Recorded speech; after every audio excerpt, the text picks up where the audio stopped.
Hello.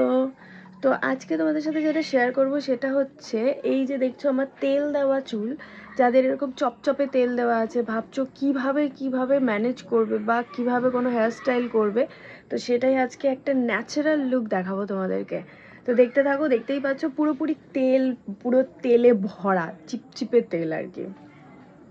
প্রথমেই আমি দেখো কোম দিয়ে মিডিল পার্টিং করে চুলটা একদম আঁচড়ে নিচ্ছি, একদম মিডিল পার্টিং করে। তোমরা চাইলে যে কোনো সিঁথি করতে পারো, আমি এখানে সোজা সিঁথিটাই প্রেফার করলাম, তাই করলাম। আর এখানে তোমরা প্রচুর মানে যে কটা পারবে বেনি করতে পারো। আমার প্রচণ্ডভাবে হাত ব্যথা করছিল, সেই জন্য আমি চারটে, এদিকে চারটে ওদিকে চারটে করেছি।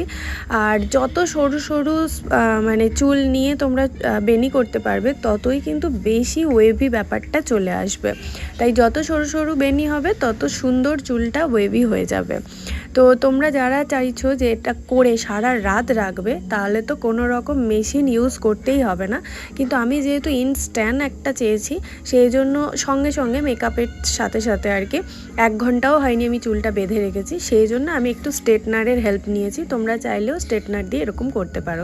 কার্লার না থাকলেও তাহলে কিভাবে তোমরা এরকমভাবে একটুখানি ওয়েভি ব্যাপারটা করবে, বা ক্রিম্পার না থাকলেও যে সুন্দরভাবে এরকম ন্যাচারাল ক্রিম্পিং করা যায় সেটা নিশ্চয়ই বুঝে গেছো।